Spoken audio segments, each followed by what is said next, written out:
this is Pavan Sukhdev. I'm here in Orange County today at the Fortune Brainstorm Green meeting. And I'm delighted to be here today with Peter Seligmann, the Chief Executive Officer of Conservation International. Peter, great to be here with you. Hello, Pavan. It's nice to see you. I think it was at Cartagena that we last met at your board meeting. Yeah. It's been a tumultuous few months, and as usual, CI has been busy and in the news.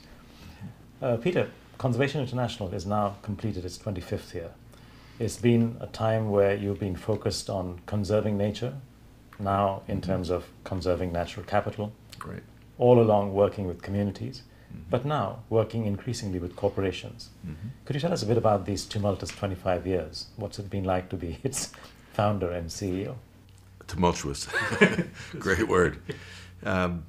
It's been exciting 25 years. There's been an enormous change in awareness and in the public and in governments and in companies as to the value of natural capital. When we started, people weren't particularly interested. But since the very beginning, we've really felt that conservation has to create livelihoods and jobs for people, especially in the developing world, because in the developing world, survival is kind of a driving force. That if you can't have an income, how do you take care of your children? So we always felt that to be effective internationally, to be effective in developing nations, conservation needed to generate wealth. That's so true. If we don't do that, so it's basically the challenge is shifting the way development understands the value of nature.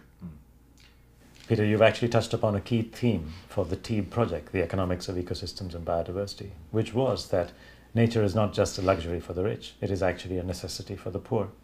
And we talked about the GDP of the poor as something that we need to measure and manage, Right. and understand how much of the GDP of the poor actually comes directly from nature. Yeah, I think you said this the first time I heard anybody use this expression.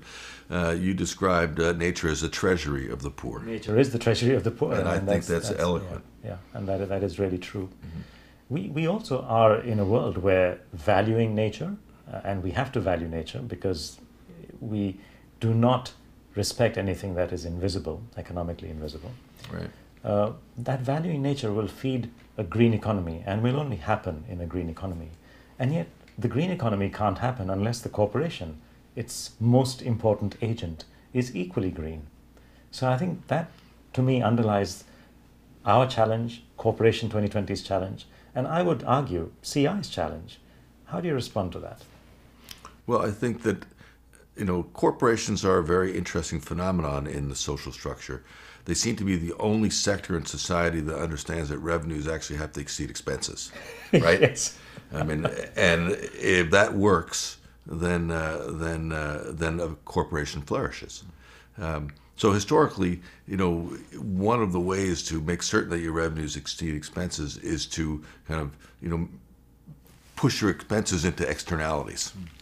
And unfortunately, that doesn't last. I mean, if you always think that I'm going to have ample water for my soft drink or for my business that sells a beverage, and you no longer have clean water, you can't make money in your business.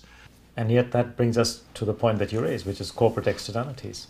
Today, corporate externalities, the top 3,000 corporations, are estimated at something like $2.2 trillion. That's 3.5% of GDP. Companies put together is more like $4 trillion. These are huge externalities, and I think discovering what they are, measuring them, managing them, reducing them, is something that, if it isn't done, then we will forever be challenged to achieve a green economy and perhaps forever be concerned about the loss of ecosystem services and biodiversity. They can't just roll on like a government thinking, whatever happens, we'll figure out how to make money, print money, do something, create a subsidy. A company needs predictability. And so it's in the interest of a company to actually have true value. And so what we are trying to do at CI, because we believe that corporations are a very responsible catalyst for shaping nations, for communicating to a public or their customers. We are trying to create partnerships with corporations that demonstrate not only how you can understand the values that nature provides, but how can you quantify that? Sure. And then how can you actually put that into a strong demonstration? And because if a company can do that and actually begin to shape the policy framework of a nation, we can begin to address and solve this problem of undervaluing or ignoring the value of nature. And you and your colleagues at TI have been working with a few companies. I noticed that you've been busy with Walmart. Would you like to share some of your experience with Walmart, which is not only the world's largest retailer, but actually the world's largest company? So their footprint, their externalities are, of course, extremely important when we look at green economy, conserving nature. We wanted to work with Walmart because they were that big. And we thought if we could work with Walmart and if they could modify and change and embrace sustainability, that would impact 100,000 suppliers. Yeah. And every one of those suppliers has, how many other suppliers? So you end up with a huge amplification factor. That's why we targeted Walmart in the very beginning. So I did visit Bentonville, I can't remember now, maybe it was 7 years ago or so, with Lee and with Rob and I went together. And we talked about the challenge that Walmart had in terms of its image, its relationships, and I would just said, you're dealing with a lot of challenging issues. Sustainability is not an issue you need to have. You can actually, as a challenge, you can make it an asset. You need to think aspirationally. How will you begin to redesign, rethink where your supply chain comes from? And it was this is, I think, really important because Lee Scott said to me, I just had my first granddaughter. I don't want to do bad stuff. We want to do the right thing. And we talked specifically about salmon, and the salmon that was being sold in the Walmart stores was dyed pink, and it was farmed off the coast of Chile, and the coast of Chile was an ecological wasteland from the way it was being farmed. And he said, we don't want to do that. And so Lee, much to his credit, said, let's begin this conversation. And so we began that conversation. And what really intrigued me, and has always intrigued me, is that there's a very powerful force in the Walmart community, which are the buyers. And these are young people. They're people in their 20s and their 30s who are controlling budgets of billions of dollars.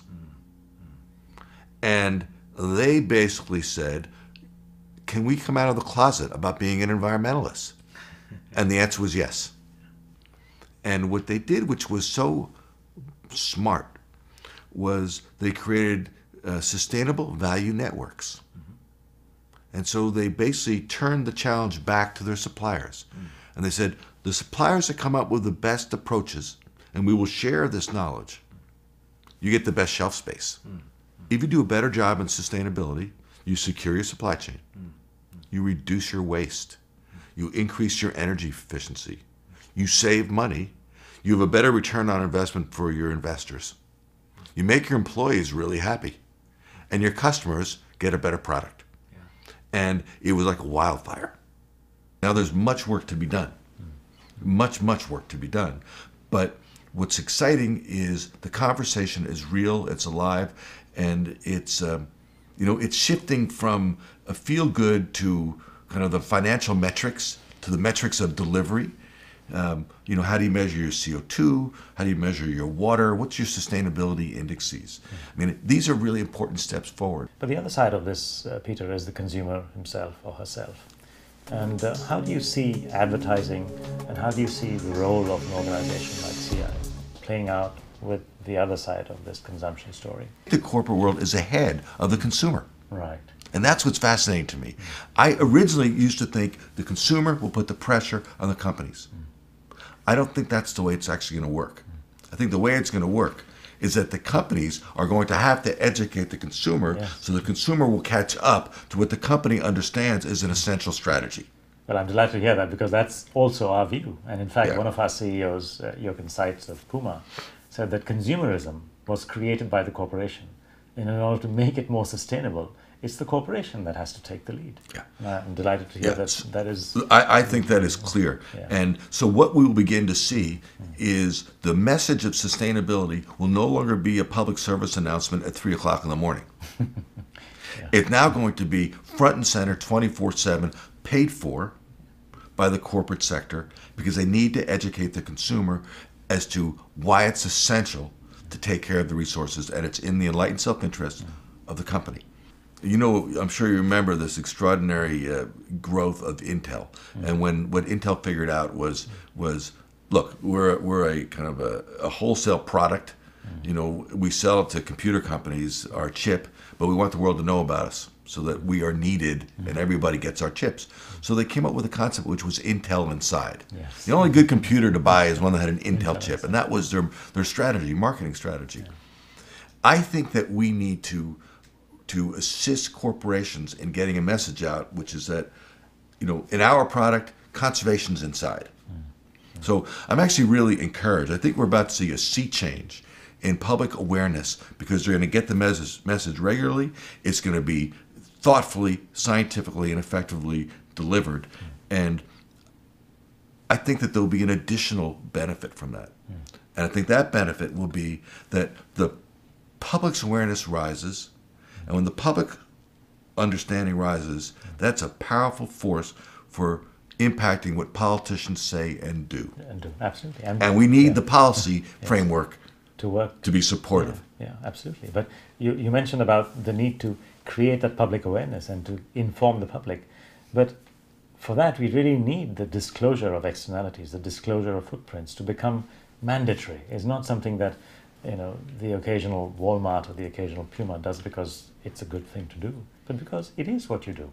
Yeah. Nobody has a choice today to publish financial statements once a year. Right. Right. I think that's a really good point, because and I think that will happen. And I think that when you look at any product that you consume, you know, there's lists of ingredients. That's right. You know, and there's going to be kind of a list of the impact as well. And that's I think that the interesting thing about transparency is that once you've opened it up, you can't close it. That's right. At the end, to conclude, how would you see tomorrow's corporation? How would you see Corporation 2020 looking like compared to, say, the old corporation, which is focused on externalizing costs, on conserving profits, and not actually conserving nature? This demand for transparency will and is shaping the way companies operate. I mean, it's already happening. Good corporations are already embracing it. They don't necessarily have the tools yet. So part of the challenge that we have in the conservation community, working with the scientific community and working with the business community, is to come up with the right metrics. Our tendency is to make them complicated. We need to figure out, how do we make them simple? And I think that's the big challenge that the corporate sector faces. But I also see them, you know, ready to embrace that. That's excellent. Peter, it's been great talking to you here in California. Thank you very much indeed. My pleasure. Thank you, Pavan.